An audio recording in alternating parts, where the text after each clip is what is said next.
Vinyl community friends, Wes here. Long time no see. I don't know. Holidays got really busy, and I just didn't make time to make videos. I'm sorry about that, but I'm back now. It's the new year. I hope everybody's new year went well and is going well, and looking forward to a new year and new people and new members, and seeing what all the current members are gonna do in the new year with their collections, and what kind of new things we're gonna discover and share, and it's gonna be fun. So I'm really excited about it, and I just wanted to share some of the stuff I've gotten in recent weeks, and I guess the recent month or so. But first off, I want to give a big thank you to Robert, the thetcha70. I was the winner of his 300 subscribers contest.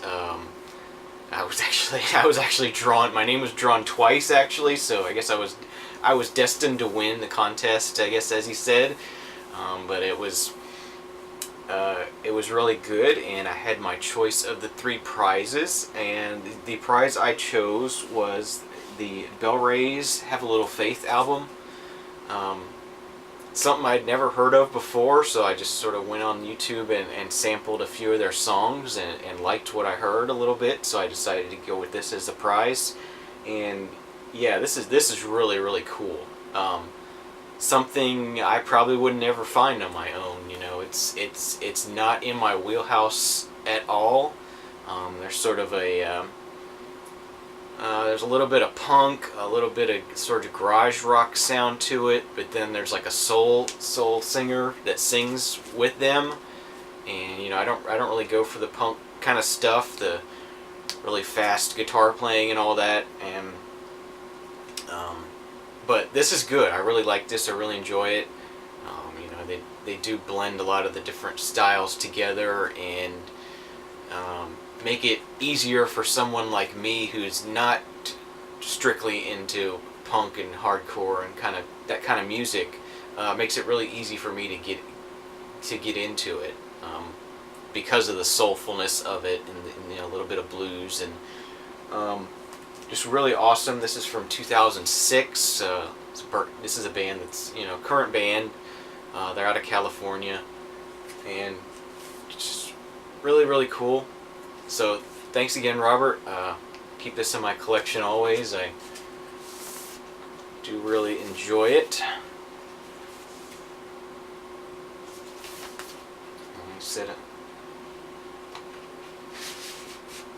Put a little note which I stuck in here on the sleeve, so it'll be with the record always, so I'll know where I got this from, and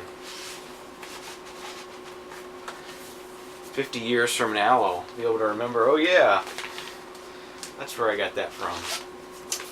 So, very cool. And another thing, he sent along with it, he was just using this as a spacer, but it's a sleeve for I can't talk today. I'm out of practice. Def Leppard's Pyromania. Pretty nice sleeve, and my copy has some creases on it, and good amount of ring wear, and so I got an upgraded sleeve out of it, so that's cool. Next thing up is something I can't talk about too much because I haven't listened to it yet. It just came last night. But this is the Flaming Lips Embryonic. I haven't really listened to the Flaming Lips much besides the song that's on here, which is The Girl with the Silver Trembling Hands, or what's it called? Just called Silver Trembling Hands is the name of the song. But I was just browsing iTunes, I think, you know, back 3 years ago when the song was originally released, and just listened to it and really liked that song. Really fell in love with it. I love just really heavy driving bass lines, and the drummers drumming right along with the bass line. It's a really great song. I love it. So, and I know a lot of people in the YouTube vinyl community are big Flaming Lips fans, and I know they're a popular band. So I wanted to give an album of theirs a try, just to see you know, see if I could get into it. So I picked this up since it has the track I originally discovered them with, and I thought I would give this one a try. I don't know if this is a good one to start out with or not, but it's what I chose. Really, really nice packaging. Nice heavy Stoughton jacket. It's a 2 LP set on colored vinyl. And they get the regular paper sleeves with the albums, and first one's on a nice blue vinyl. There's a little bit of marbleization in there, but it's mostly solid blue. And then it has really nice full color sleeves, and there's something I found that was interesting was on the inside of the sleeves they have like, I hope I can get this to show up, there's like a inside of somebody's mouth inside the sleeve there, or maybe a dog's mouth, I can't really tell. Hopefully that shows up. A cool idea. And I'll show you the second LP here.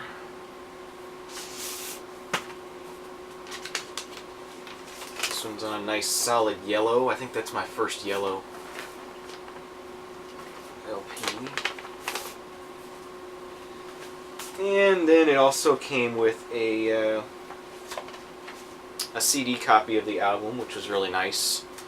Always nice to get those, so I don't have to make it because I end up digitizing all my albums and making CDs, so that's one step I won't have to do. So I'm looking forward to giving that a listen. I'll probably actually put it on right after I'm done with this video. Next up was an album I had in the past. Actually one of the first albums I ever bought. I bought this album at a flea market in the 80s sometime, back when I originally started collecting vinyl. But it's Chicago, or normally known as Chicago 2. This is their second album. The first one was Chicago Transit Authority, and they got a call from the Chicago Transit Authority and said they couldn't use that name, so this is just Chicago. This is their second album. Sort of the height of their career, I think, right here, or nearing, sort of very on the on the upward spiral of their career. The first album was great. This one is amazing. They got a little bit, kept going with it, but this isn't the Chicago of the 80s. This is a lot better. Just amazing melodies and songs, and yeah, I picked this copy's kind of rough. The jacket's kind of rough. I picked it up on Amazon, actually. I mainly bought it because it has the poster, which I didn't even know there was a poster with this album.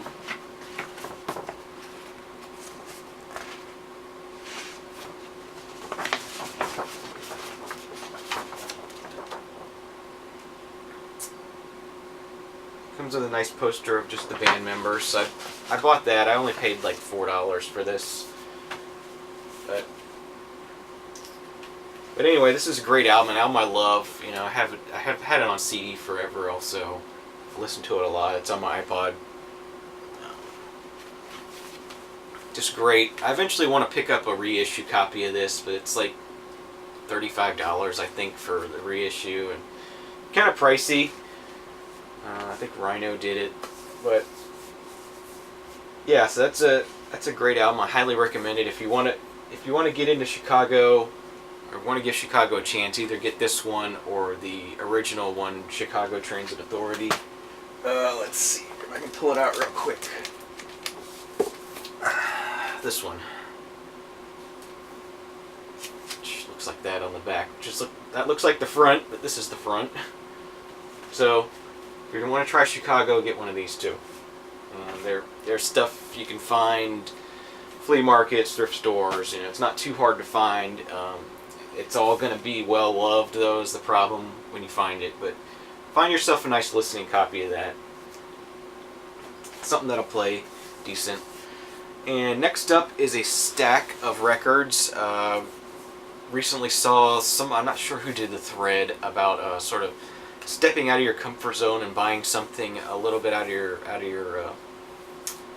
of what you normally would buy. And so I was at the thrift store probably a month ago now, just wandering around, and thrift stores have been really bad to me lately. Just not finding anything at all new, and just they're all just clogged up with a bunch of religious stuff that just doesn't sell. So they don't put any new stuff out because what's out is all religious and not selling. So it's kind of disappointing. Hopefully eventually they'll catch on and throw out what they have and put out some new stuff. It's sad to say that nobody wants the religious stuff, but it's just it's not something that people are collecting on vinyl anyway. So but I did see they put out a few here and there, and it was some interesting looking classical music, and I'm not a huge classical fan. There's a few pieces I like, and I don't really know much about it. I don't really listen to classical on a regular basis, and I put it on here and there occasionally. But I just found some that caught my eye, and I decided to give them a chance. Thrift store prices. And so this first one is a Columbia Masterworks of Mozart. It's a quintet for viola and strings in C major, and a quintet for viola and strings in G minor. These are K515 and K516. This is done by the Budapest String Quartet.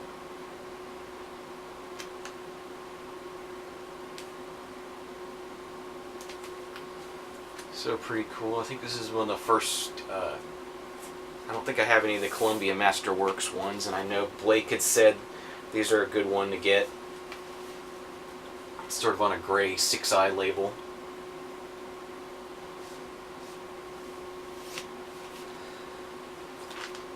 But if Blake says those are good, then I'll go with it. It was in really good shape. Next one we have is Vivaldi's Gloria and Mozart's Exultate, Jubilate with the famous Alleluia.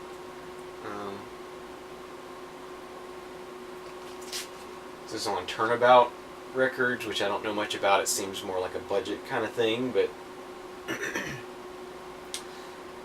just bought it mainly because it was Gloria and the Alleluia. It was sort of the holiday season, so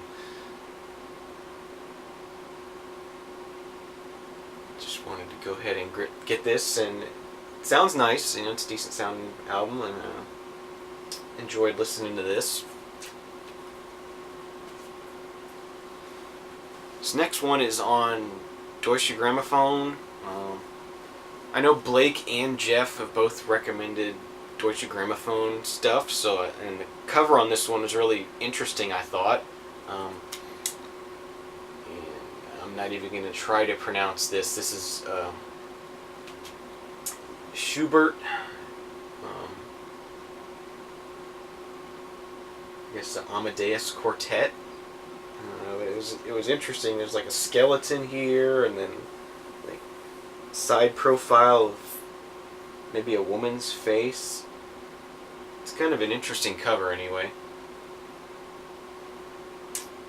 But it is on Deutsche Grammophon, and it was in really, really nice condition, so I went ahead and grabbed it.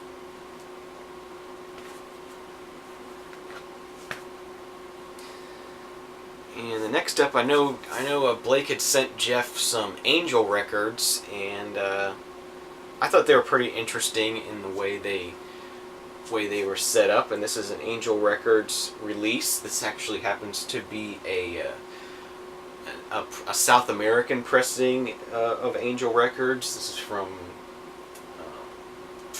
Brazil, I guess.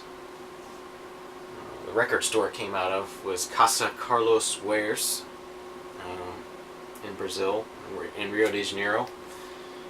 But the Angel Records, they're kind of interesting in the way there's like a dowel along the side here. It has the name of what's in it printed on the side, and then the dowel is attached to the inner sleeve.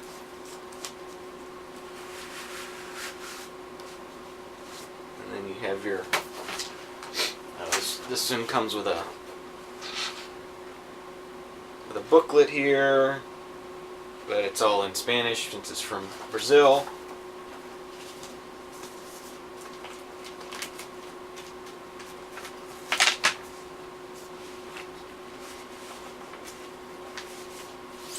And the Brazilian angel label looks like this. A little bit different than what you're probably normally used to seeing. The Brazilian pressing it's a little bit noisy, I would say. I don't know if it's just from the way this one's been handled over the years, but it's not as good as the next one I'm going to show you, which is, this is a North American Angel Records pressing. This is David Ostrach and Pierre Fournier doing Brahms' Double Concerto, the Tragic Overture. This is done by Alceo Galleria Philharmonic Orchestra. Another Angel Records release. The dowel on the side. This one has probably the more recognizable Angel Records label. This one sounds really nice.